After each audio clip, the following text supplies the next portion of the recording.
Let me switch to the proper slide. Hi everyone, my name is Zane Liu. I'm a fourth-year undergraduate in bioengineering and public policy at UC Berkeley. Thank you, Dr. Zian, for inviting me over. This is a picture of me trying to look more important than I actually am. As Dr. Zian has mentioned, my background is mostly in technical research. I spent a year at the Joint Bioenergy Institute, which is one of the leading centers of biofuel research in the United States in Embryville, California, where I worked on a project where I engineered yeast to overexpress enzymes that allow it to, instead of make booze, make less interesting stuff that we can burn. And I took a break to pursue this project, and currently I'm working on a capstone team joint between UC Berkeley and UCSF, where we are working to develop drug-eluting contact lens to solve the problem of fungal infections in the third world. Aside from my technical research, I also engage in education and outreach, both into non-bioengineering communities and K-12 education. I was one of the co-founders of the Bioengineering High School Competition, which is a design competition for Bay Area students to come to Berkeley and engage in a 6-week contest where they try to design a solution to a biomedical problem. It's going to happen again in April. Everyone should come. Shameless plug. But that's me. With that, I think I should move on to something more interesting, which is biology. So just to get everyone on the same page, I'd like to start with something called the central dogma, which is a pathway described by Francis Crick on how genetic information moves through a cell or a biological organism in general. It starts, that actually does something. It starts with DNA, which is the primary way which many living organisms store the genetic information. It goes on to RNA, which is kind of a Xerox copy, if you will, of DNA, so that it could be used more accessibly by the rest of the cell to construct proteins, which are the functional kind of the stuff in the protein in the cell that actually performs function as enzymes or as structural elements. And eventually, you will see trait characteristics of the cell that either exhibit itself through phenotypically. But the DNA is, as you can see, at the root of this pathway and central to the entirety of biological function. So many people compare it to a blueprint of how the cell is developed. But this analogy is a little flawed. DNA actually plays an important role even after cellular development. Throughout a cell's life cycle, genes, which are functional units of DNA, will interact with each other. It will interact with proteins. It will interact with elements of the environment through circuit-like networks. And this is how, which will lead to decision-making, and this is how we see behavior. How many of you, after turkey last Thanksgiving, felt a strong urge to go to sleep? That's because tryptophan, which is an amino acid found in turkey, actually binds to a protein, which then binds to DNA, which activates a pathway that makes you drowsy. How many of you had milk this morning? Some of you. So the reason why you are here instead of is that the lactose in the milk activated similarly bound to a protein, which then bound to DNA, which then activated the expression of something called beta-glucosidase, which allowed the body to chew up the lactose into things that we can actually digest. So more of the story, the DNA is central to all elements of cell behavior. And as synthetic biologists, we try to take advantage of the circuit-like behavior of DNA. We want to put an engineering angle on biology. This is why at MIT they call this, instead of synthetic biology, they refer to this field as biological engineering. We try to design or construct new organisms with novel functions. The typical workflow is something as follows. You would have DNA parts, so genes on individual parts of DNA. You would put them together into the circuits that I previously described so that they could interact with each other and be able to theoretically produce some kind of a function. You would put it into a carrier cell, something that could read and express that DNA and change it into behavior. What I pictured here is E. coli, which, especially after the Chipotle crisis, is, as we all synthetic biology will claim, friend, not food. And then eventually, if everything works out and if the carrier is able to read and really express the information in the DNA, we will have a genetic device with novel behavior. Now, how is this different from genetic engineering? We've had genetic engineering and recombinant DNA for ages now. In fact, Silomar, which is one of the places, which is the place where the first kind of regulatory conference on recombinant DNA happened, is, to my understanding, not that far from here. Not that great at geography. Why is synthetic biology different from genetic engineering? Personally, I see three driving forces in synthetic biology that are kind of missing in genetic engineering. The first is the development of new technologies. Because of the increased accessibility, the increased speed, and the lowered cost of genetic sequencing, we now understand a lot more about DNA and what they do than we did when we developed the cells that could make synthetic insulin. This, in conjunction with the ability to make DNA, to write DNA rather than just read it at an affordable price, has allowed us to do a lot more things with cells than we didn't know how to do before. The second concept is abstraction and modularity, two concepts which are pretty central to engineering but very much missing in the biological sciences.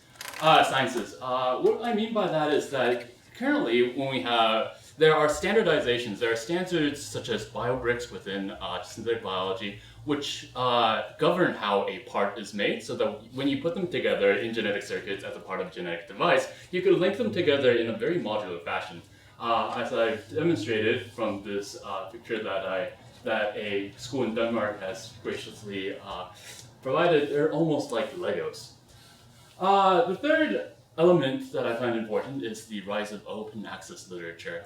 There are websites such as Open Wetware, ResearchGate, where scientists and researchers would share their experimental results and experimental techniques with each other. Some schools, such as Berkeley and Boston University, actually also publish some recordings of lectures on these websites so that other scientists and also anyone on the web could access them for their interest to improve their own research and for anything you want to do with the lab notebooks. And this has had its academic impact. A science that just started in the early 2000s. I think the first paper on synthetic biology happened in 2000. A science that in the beginning focused on just understanding gene interaction and mapping genes on a genome has now allowed us to synthesize drugs. Artemisinin, which won the Nobel Prize for Medicine just this past year, was created in yeast a couple years ago by my former PI, Dr. Kiesling, who is now working on biofuels production. And strangely, we are using the same technology to clean up oil spills through bioremediation. And there are some groups in MIT, Harvard, who are interested in engineering complexity into synthetic biological organisms. That's if you've heard of research where scientists try to create a programming language using bacterial interactions. People who try to program bacteria into multicellular organisms, or at least exhibit behavior. Things that prove that biology, just like transistors many years ago, when linked together, could prove biologically functional. This is great academically, but it's also this field has spread way beyond academia. The picture you see up here is iGEM, the International Genetically Engineered Machine Contest, held in Boston every year. It started as an undergraduate design effort, and since then, it's I think in 2015 attracted almost 300 schools kids from 300 high schools and universities across the entire world to try their hands at genetic engineering and synthetic biology and create their own genetic devices. All results, all protocols and sequences from this competition are freely published online, and this has spurred the creation of another community, the biohacking community. People who enthusiasts in synthetic biology who either driven by a wish to make biology better in their own homes, or who just want another brand of craft beer. They do biological experiments at home, and to various successes in cool-looking labs, which look a lot cooler than the lab I worked at back in the Joint Bioenergy Institute. And we're seeing a lot of parallels here in people tinkering with biology, with people with enthusiasts who tinkered with with computer science many years ago, and we know what happened with that. The people who at first were enthusiasts in computer science got bored or got grumpy, and they started making viruses. And I love this clip art. And similar, but if synthetic biology enthusiasts, if biohackers did the same thing, they wouldn't be making computer viruses, which is at best annoying. They would be making actual pathogens, and people die. But people have been saying this ever since the beginning of the DIY bio movement, of the biohacking movement, but so far it really hasn't happened. And in my next, in the rest of my talk, I'm going to talk a little bit about why rogue biohacking, which is what I decided to call it, is definitely possible, but I think it's unlikely. And this is not only because I think biohackers are naturally nice people, some of them are, some of them are not, but it's because I think making a bioweapon is just hard. And I've identified this kind of 5 steps that any rogue biohacker would need to take if they want to make a bioweapon. The first is to build a bioweapons facility. And a bioweapons facility needs to have a great focus on personal safety. This is because the whole purpose why people make bioweapons is that you can get infected and you can get sick and you can continue the propagation of the effects of bioweapons by just getting infected by oneself. By one pathogen, and if this happened to a creator of a bioweapon, well, you're dead. Now, what do these facilities look like? Well, we know from Alabec, we know from our own infectious research work that usually these type of laboratories would, one, require all of its scientists and its workers to receive periodical vaccinations for whatever disease that they're working with. And I know if a rogue biohacker were to go out to his doctor and ask for an anthrax vaccine, I'm sure his doctor will be turned off and turn him in, I hope. The second thing is that the facility would have special engineering requirements. The laboratory needs to be isolated both through sealed doors and air filtration technology from the outside world. This is one, to protect the researcher from getting in contact with aerosolized bacteria, and also to protect the outside world. It's very unlikely that a individual making a bioweapon would be able to get his hands on the technology needed to construct such a lab, which will lead to a higher risk of detection if his specimens were to work and leak out, or a trip to the ER would immediately end his career and possibly his life. And you see, this is more entertaining than anything else. The amount of protection gear, almost like an astronaut suit that these workers would have to wear if they were to enter such a facility. And even with that, state-sponsored programs usually end in death. And this is what a usual biohacker's lab looks like. It's a garage with with a computer and some improvised equipment. If people die from working in such a sealed off, such a secure environment in national labs, if people were to attempt to create a bioweapon in a garage biolab, I can't personally imagine them succeeding. But let's say we have a really robust biohacker who somehow succeeds in finding a facility that's both sealed off and has the money to purchase an air filter. What happens next? He would need to buy laboratory equipment. And on the surface, this looks very easy. If you pull up your laptops, your tablets, and go on eBay right now and search for lab equipment, you would see a surprising amount of what you would expect to be restricted equipment being sold online. All you need is a credit card or a PayPal account and a shipping address, and bam, you got it. But in practice, getting laboratory equipment is much more complicated because biohackers only purchase the laboratory equipment that is actually needed, and then to save costs, they improvise the rest.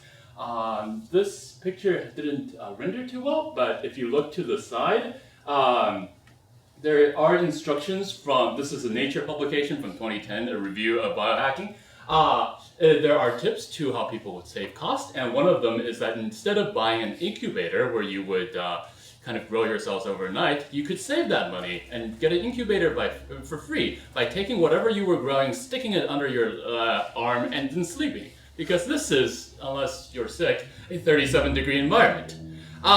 This works if you're just making yeast with better winemaking abilities or making bacteria that just glow in the dark for the heck of it. But if you were trying to make a bioweapon that actually has infectious abilities, sticking it under your arm, well, for obvious reasons, won't work. And if it does, then I don't think it's a bioweapon. Instead, an aspiring bioweaponeer would actually need to purchase all the equipment needed to build an actual lab, and this adds up. A basic last century setup purchased built just from last century equipment available on eBay as of last May would cost about $30,000, including a year of reagents and other consumables. And even though $30,000 doesn't seem like a big amount, personally, I think there's a lot of better hobbies that you can pick up with $30,000 in trying to make a bioweapon and fail. And if our aspiring bioweaponeer were to try to substitute these equipment for newer, more reliable machines, the ones that are actually creating the scientific breakthroughs that we're seeing today, this would cost perhaps 10 times as much, and that would be an inhibitory cost on this project. Now, let's say we have a rich biohacker. He has his facility, he filled it with equipment. Next thing that he needs to do is to obtain the base strains for modification. There is, of course, an easy way to do this. The best way to get a strain, the most straightforward way to get a strain is to get a strain that is already infectious and then just grow it, proliferate it, and then use it to attack. Now this sounds straightforward, but ordering known infectious strains is going to be a hassle, if not absolutely impossible. The Federal Select Agents Program regulates the possession of BSL-3 and BSL-4 organisms, so that's anything from tuberculosis, which is a typical BSL-3, to Ebola, which is a typical BSL-4. These are agents that we know that will cause serious harm and transmit by aerosol, basically the ideal candidates for anyone trying to synthesize a bioweapon. And I've personally had experience trying to order even lower biosafety level organisms in a credentialed lab, and it didn't go well. In my research, we work with biofuels, and one of the chief elements of this type of work is that we want a yeast that is efficient.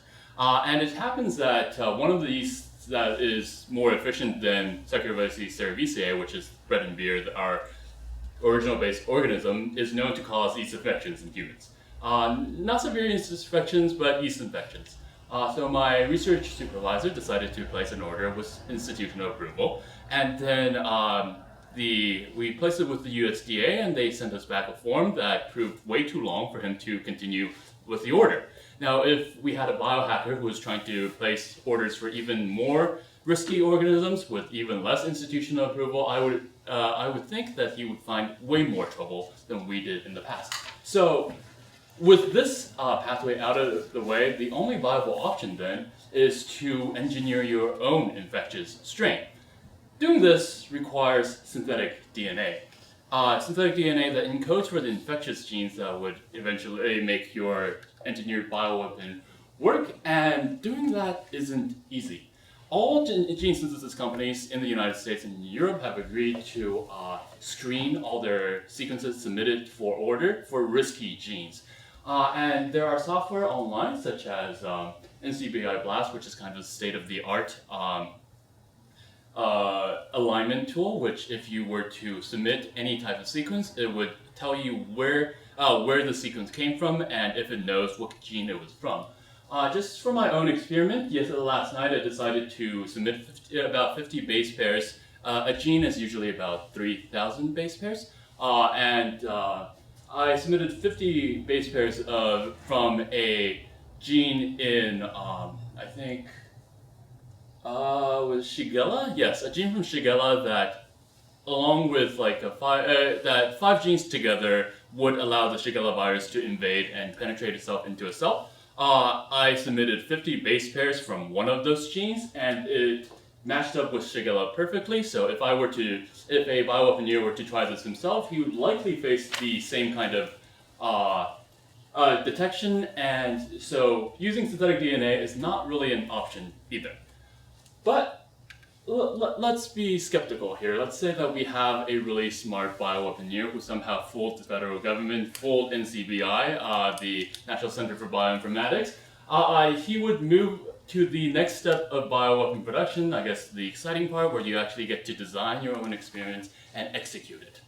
Now, a common complaint among undergraduate researchers, at least at UC Berkeley, is that we call ourselves pipette monkeys. This is because for most undergraduate researchers, the work you do is completely based on what your supervisor tells you to do. Most undergraduate researchers have no control over their own experiments, nor do they have the expertise to execute or design their own experiments. And in reality, even PhD students, when they try to design their thesis, would build off of someone else's work. It's very rare that you would find someone who actually has a breakthrough idea that nobody else has thought of before. And the biohacking community seems seems to have even less expertise than me. Only 13% of biohackers, according to The Economist, have synthesized a gene. Only 30% of them have genetic engineered a mammalian cell. To be honest, I have never genetically engineered a mammalian cell. And they say most of these people are probably the PhD level enthusiasts, so out of the scope of my research. So it is very likely that if a rogue biohacker were to go on with their project, they would go with weaponizing an already existing literature, an already existing genetic device that we know have the potential of dual use. And just recently, in 2013, a lab at UC Berkeley, Professor Anderson's lab at UC Berkeley, released such a work. Now, I think this is a pretty interesting device. It's a cell that can go in and it's a cell that can both generate a payload and invade a human cell and then release its payload. The original intent of this research was drug delivery. Currently we have too many diseases which don't get treated because drug delivery is not specific. So if we were to design a bacteria, a harmless bacteria that were able to synthesize the drug itself, find the cells that are affected by the disease, force itself to enter the cell and release the drug load, we would have a lot better therapeutic efficacy. And of course, as you can imagine, this work is known to have dual use potential. It comes in, and it really doesn't help that this device is very modular. So the design is in five elements, in 5 modules, which translates to 5 different strands of DNA on which you have parts assembled into individual genetic circuits. And it starts with payload generation, a strand of DNA that allows it to do that, a strand of DNA that allows it to invade, lyse itself, and then lyse the outer capsule that any bacteria entering a cell gets engulfed in. And the modularity, I admit, will make it easier for a bioweaponeer, for an aspiring bioweaponeer to take this device and change it into a bioweapon. For example, a very simple one would be if you were to instead of having this thing generate drugs to cure an infected cell, it could just generate toxin to kill an infected cell, right? But because of this device's known dual-use potential, genetic sequences for many of these modules is not released to the public. If you look at the paper, I think it only has the sequences for self-lysis and vacuolysis and payload generation, which, because the paper is a proof of concept, is green things that allows the cell to be seen. If a researcher trying to build off of this work were to have institutional approval, he could write to Professor Anderson, and Professor Anderson, upon seeing the institutional approval, would send him the restricted DNA information. But our biohacker likely won't have this information. So a biohacker trying to re-engineer the missing portions of the cell would have to engineer remake or reinvent all the infectious parts himself.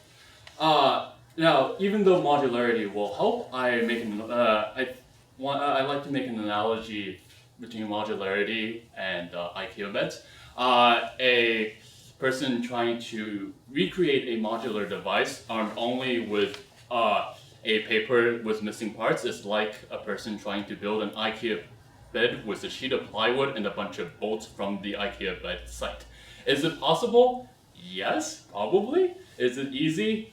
It's about as easy as you were trying to build a bed yourself. I have personal experience in trying to construct one of these modules. When my research supervisor was away on vacation, he gave me 1 month to synthesize a 3-part DNA module that creates a enzyme that allows yeast to convert alcohol into instead of burnable fuel. And it really did take me 1 month of experimentation with different techniques of DNA assembly to generate that 1 3-part module. Now, these type of this device made by UC Berkeley, the payload delivery device, has 5 modules. Each module has up to 6 parts, some even more. And if you were to try to engineer this from a proof of concept into a weapon, you would need even more modules with more parts. Using my estimate of 1 month per module, you would be looking at about a year-long commitment, at least 5 months, to generate a device that at least has the right sequence information. We have no idea whether it will work yet. And since biohackers will be working with much shakier equipment than I had when I was at the Joint Bioenergy Institute, this process would likely take even longer. But let's say our bioweapon gets really lucky. He has a device that he engineered that is at least theoretically going to work. The next step he needs to do is to test the weapon for efficacy. And at this step, I see absolutely no way of a bioweaponeer being able to test it.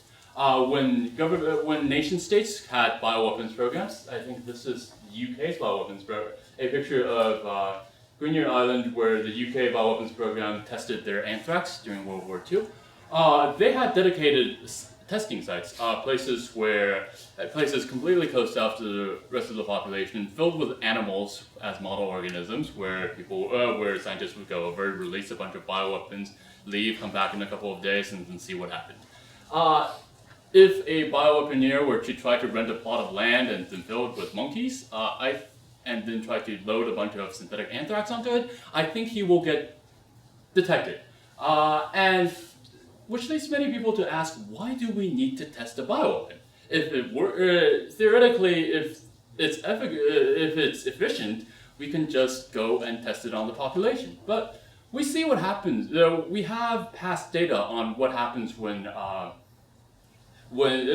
the efficacy of engineered bioweapon without the support of nation state. In Shirinko in the mid-1990s, I think, launched a series of anthrax attacks followed by, was it ricin or sarin attacks, and they succeeded only once in killing, I think, 1 to 2 victims on a crowded subway. And it was only after then that people were able to go back, trace their footsteps, and find out that before they had a successful sarin attacks, they had tried a couple anthrax attacks that failed. If we step away from, if we take a step away from the situation and kind of look beyond the fact that having human victims of any kind is a great matter, this is an almost comically inefficient result. And Shirinko at the time had trained genetic engineers helping them.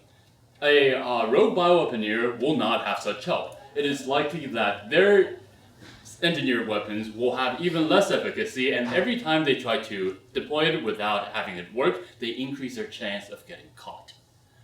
Now, despite all these barriers that stand between a aspiring bioweaponeer, a rogue biohacker, and the bioweapon of their dreams, biology is in the end a stochastic science. It works by chance. Just as many people have trouble repeating a previously successful experiment, which kind of describes my experience as a lab pipette monkey at the Joint Bioenergy Institute. people have an equally likely chance of just succeeding. And I believe that the government, there are many measures that a government could take to make this chance even smaller. My first suggestion is to subsidize community biolabs. Currently, biohackers are mostly, this is a form factor that's already appeared in many major cities across the United States and Europe.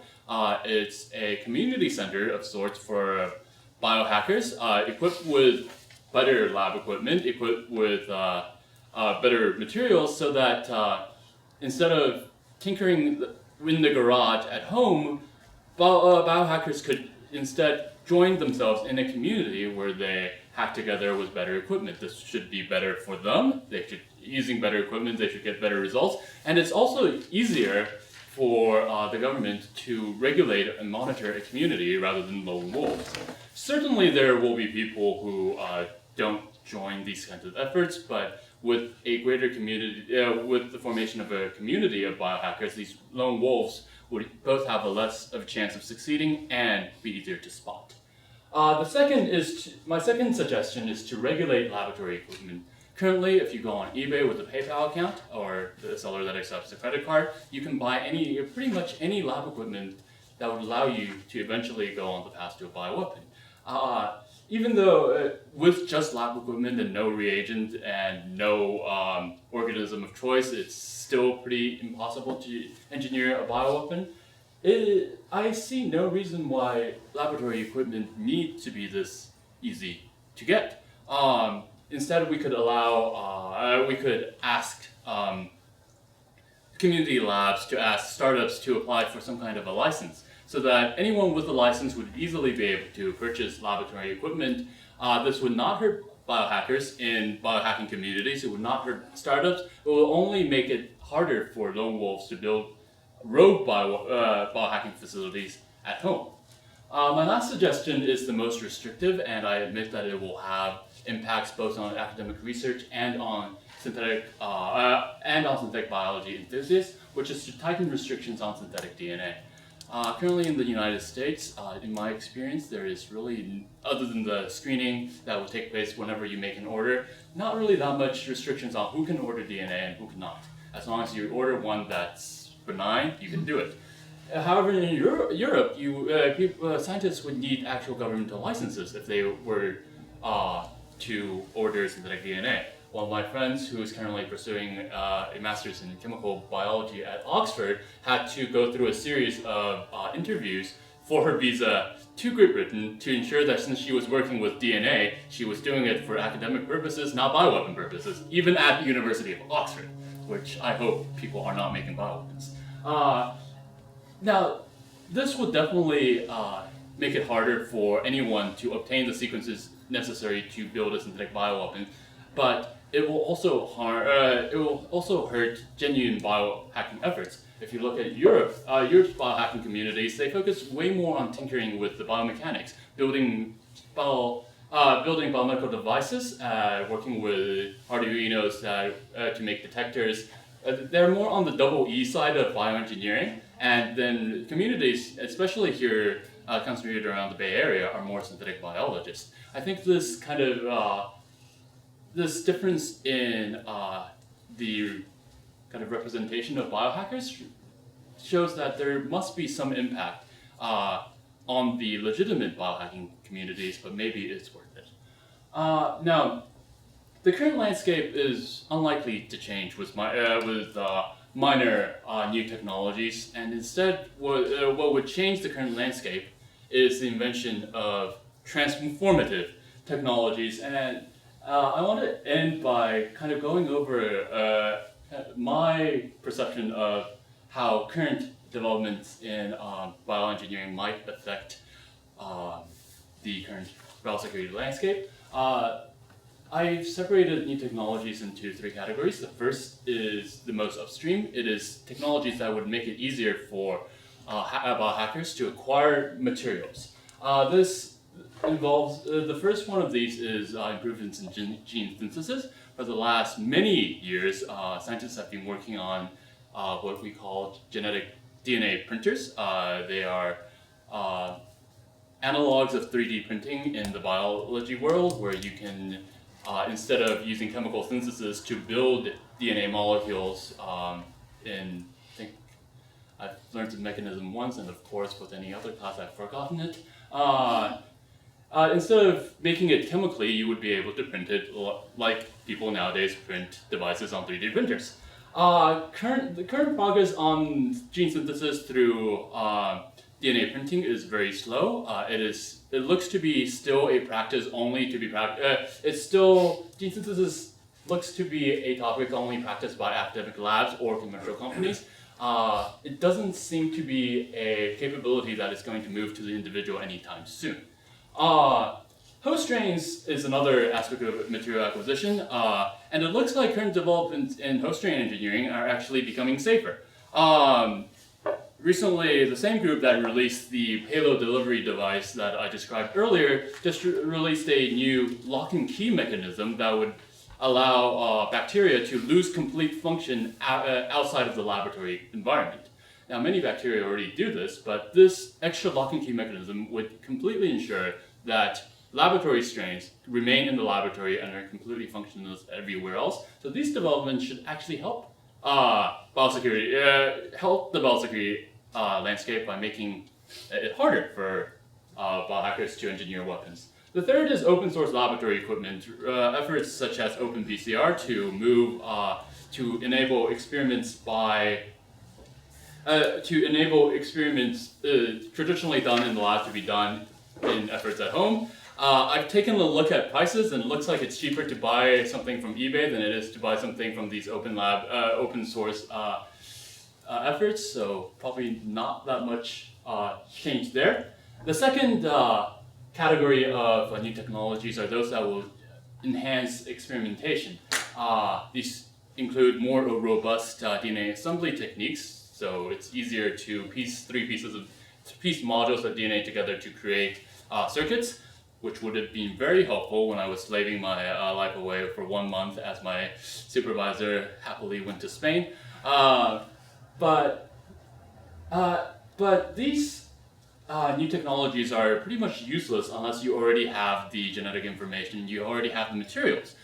So with the current landscape, unless we also make it easier for biohackers to acquire the materials they need for bioweapons production, DNA assembly will probably not change the landscape too much.